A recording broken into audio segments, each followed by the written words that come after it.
श्रीमद् भागवत पुराण के अनुसार भगवान श्री कृष्ण का जन्म अष्टमी की रात्रि को कंस के कारागार में रोहिणी नक्षत्र में हुआ। जरा सोचिए, भगवान श्री कृष्ण पूर्ण परब्रह्म परमात्मा के अवतार थे। वह चाहते तो दिन के समय उजियारे में जब वातावरण अत्यंत सुंदर और प्रसन्न होता जन्म ले सकते थे, किंतु उन्होंने अपने जन्म लेने के लिए रात्रि के समय का चुनाव किया और कंस के कारागार को ही चुना। ऐसा क्यों? जब जब ईश्वर जन्म लेते हैं तब तक वह हमें सिर्फ कष्टों और दुखों से मुक्त करने के लिए ही जन्म नहीं लेते, तो उन दुखों से मुक्ति का मार्ग बताने के लिए और हमें मुक्त होना सिखाने के लिए भी जन्म लेते हैं। भगवान श्री कृष्ण का रात्रि के अंधकार में जन्म इसी बात का सिंबलिक रिप्रेजेंटेशन है। हम सभी के जीवन में कभी न कभी ऐसा समय आता है जब हम अपने आप को काले अंधियारे रात्रि के अंधकार में पाते हैं। यह रात्रि हमारे मन में, हमारे आत्मा में, हमारी चेतना में कुछ इस कदर व्याप्त हो जाती है कि उसके आगे हम कुछ नहीं देख पाते। न हमें भविष्य दिखता है, न हम कुछ सोच पाते हैं, न कुछ हम समझ पाते हैं, न कुछ हम जान पाते हैं, न हमें इस दुख का, इस अंधकार का, इस कष्ट का कोई अंत दिखाई देता है। यह दुख और कष्ट बिल्कुल उतना ही अत्याचारी और आतताई होता है जैसे कंस ने देवकी वसुदेव पर अत्याचार किया था। सिर्फ देवकी वसुदेव पर नहीं बल्कि समस्त प्रजा पर अत्याचार किया था। ऐसा दुख जो हमारे पिछले जन्म यानी पूर्व कुछ समय से, पास्ट से आया हो और हमारे अंदर भरा पड़ा हो। ऐसा दुख जो धोए नहीं धुलता है, जिसके निशान मिटाए नहीं मिटते हैं, और वह दुख हमें पूर्णतः एक ऐसे अंधकार में डाल देता है जिससे निकलना ही हमारे लिए संभव नहीं होता। कंस का अत्याचार, वह काली रात्रि हमारे मन के अंधकार का प्रतीक है। उस अंधकार का जिसका विनाश होना, जिसका अंत होना अत्यावश्यक है, और उसके विनाश के लिए ही भगवान श्री कृष्ण जन्म लेते हैं। ऐसा कहते हैं जब भगवान श्री कृष्ण जन्म लेने वाले थे तो बादल गर्जना करने लगे और बारिश बरसने लगी।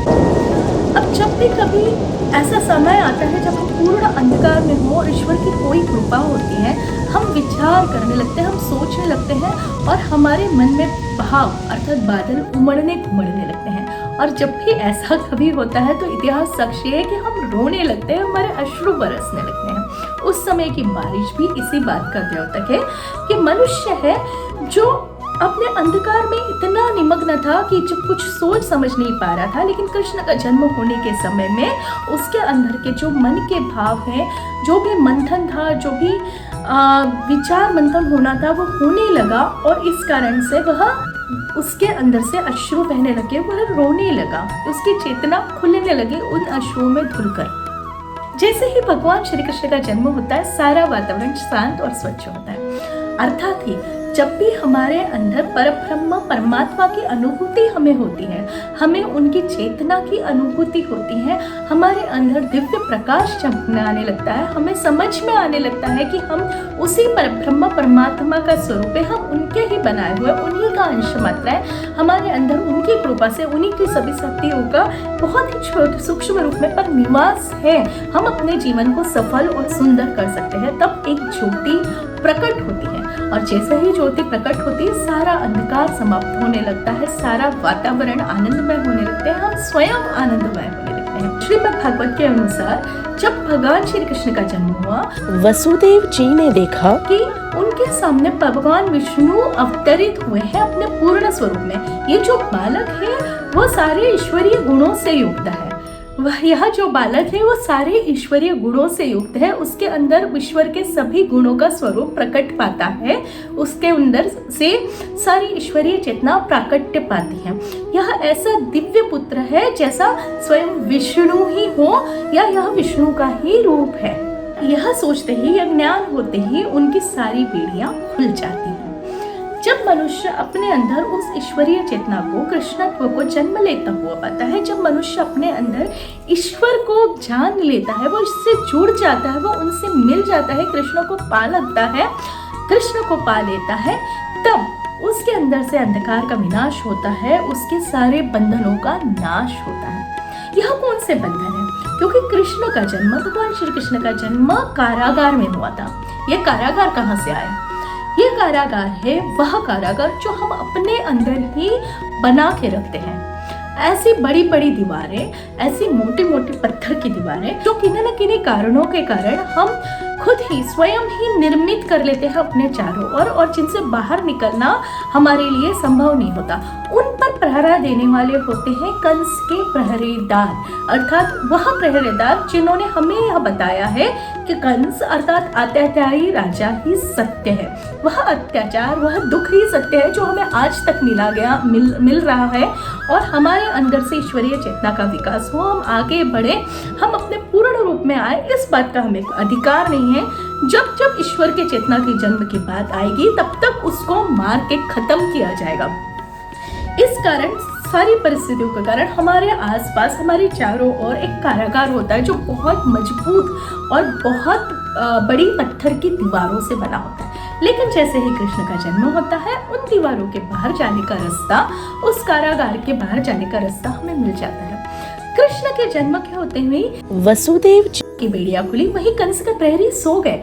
अर्थात जब हमारे अंदर ईश्वरीय चेतना जागे, जब हमारे अंदर कृष्ण जागे, जब हमारे अंदर श्री कृष्ण का जन्म हुआ, दुष्ट मानवीय जो हमारे विचार थे, जो अभी तक हमें सिखाए गए हमारे पूर्व की धारणाएं थी, जिनके कारण हम बंधे हुए थे, जिन विचारों के कारण, जिस सोच के कारण, जिन अत्याचारों के भय से, जो भी भय के कारण हम बंधे हुए थे, वो सब सुप्त हो जाते, सो जाते हैं, शांत हो जाते, मरे हुए के समान निष्प्राण हो जाते हैं। अब वो हमें बिल्कुल भी प्रभावित कर नहीं सकते, हम पर कोई अत्याचार कर नहीं सकते, हमें बांध कर रख नहीं सकते। कृष्ण के जन्म के बाद वसुदेव जी सोचते हैं कि यह सुंदर बालक, इसके जो पूर्ण परब्रह्म का अवतार है, इसकी सुरक्षा के लिए मुझे इसे गोकुल ले जाना चाहिए। कारागार में या कंस के यहाँ सुरक्षित नहीं है, इस मथुरा में वह सुरक्षित नहीं है, तो वो उसे गोकुल में ले जाने का सोचते हैं। अब गोकुल क्या है?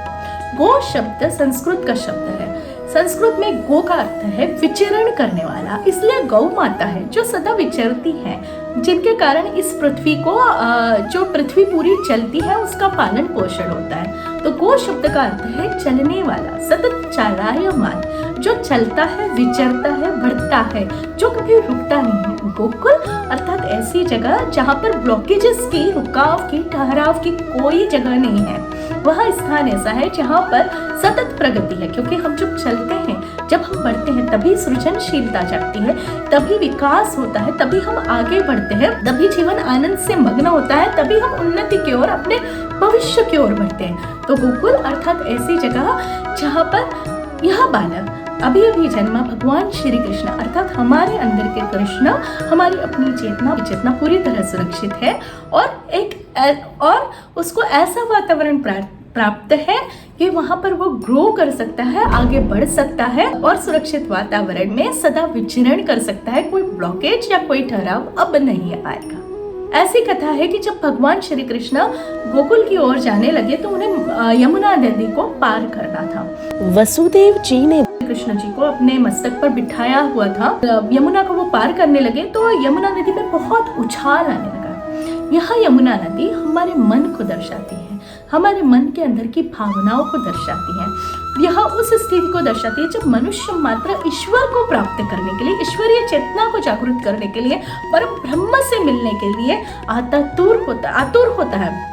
वह पूरी शक्ति लगाता है, पूरा उछाल लेता है कि वह किसी भी तरह अपने अंदर से अपने कृष्ण को पा ले, अपने कृष्ण के पास पहुंच ले, उसका स्पर्श प्राप्त कर सके। इसीलिए जब भगवान श्री कृष्ण अपने पद का स्पर्श यमुना से करवाते, यमुना शांत हो जाती है और रास्ता दे देती है। यह रास्ता अर्थात आगे बढ़ने का अब समय आ चुका है। अब परमात्मा इस मन से आगे जाएंगे, सच्चे मन से अब आगे बढ़ेंगे हमारे अंदर की परमात्मा। शेषनाग का भगवान श्री कृष्ण के ऊपर आ जाना, तो जब बरखा हो रही होती है तो दिखाया जाता है, बताया जाता है कि शेषनाग भगवान श्री कृष्ण को आकर ढक लेते हैं प्रोटेक्ट करने के लिए। अब यह शेषनाग क्या है? हमारे सूक्ष्म शरीर में 7 चक्र होते हैं। सबसे ऊपर होते हैं सहस्रार चक्र और होती है कुंडलिनी शक्ति, नीचे होती है कुंडलिनी शक्ति। यह कुंडलिनी शक्ति जब जागृत होती है, जब सारे चक्र मनुष्य के जागृत होते हैं, अच्छी तरह से चलने लगते हैं, जब सारे ब्लॉकेजेस खत्म हो जाते हैं और चक्र पूरी गति से, अच्छी गति से चलने लगते हैं और खुल जाते हैं, तो सहस्रार चक्र भी खुल जाता है। सहस्रार चक्र यानी ज्ञान का चक्र, विज्ञान का चक्र, चैतन्यता का चक्र, ईश्वर का चक्र, ईश्वरत्व का चक्र। तो ऐसे समय ये जो सहस्रार चक्र है, यह सहस्त्र जिसकी हत्या बताई गई है, वैसे ही शेषनाग जिनके सहस्त्रों मुख बताए गए हैं, वह जागृत हो जाता है। मनुष्य ने ऊपर बैठे भगवान श्री कृष्ण को, परब्रह्म को, परमात्मा को पा लेता है। भगवान श्री कृष्ण जब गोकुल में पहुंचे तो वहां थी माँ यशोदा। माँ यशोदा अर्थात अपने अंदर का मातृत्व।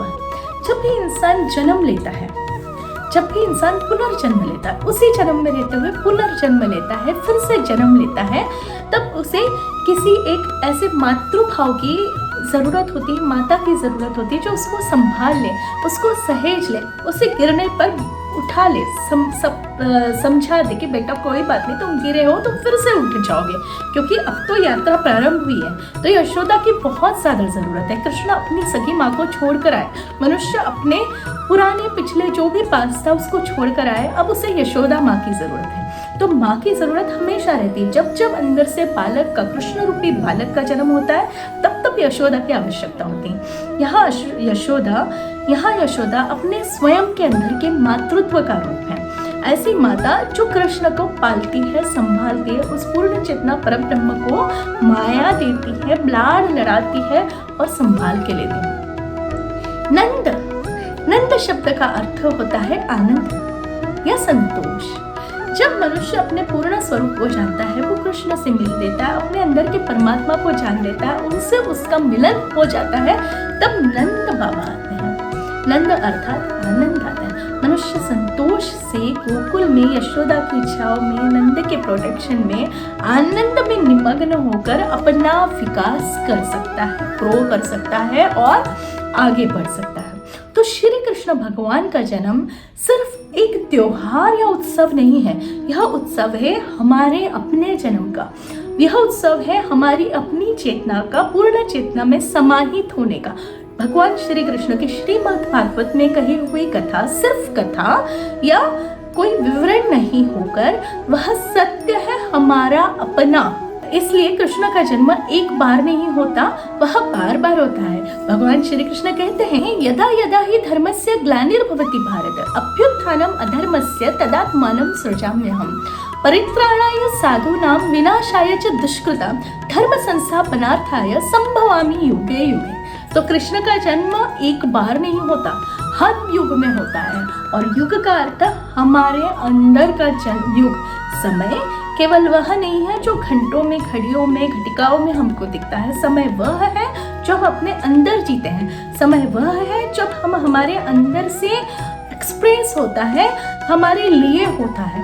तो हर युग अर्थात वह युग, वो एक क्षण भी हो सकता है। वह हर क्षण जब हमारे अंदर श्री कृष्ण का जन्म होता है, वह होती है जन्माष्टमी। इसलिए कृष्ण के जन्म का उत्सव अर्थात जन्माष्टमी अत्यंत आवश्यक है हमारे विकास के लिए, हमारी चेतना के लिए, हमारी जागृति के लिए। श्री कृष्णाय नमः।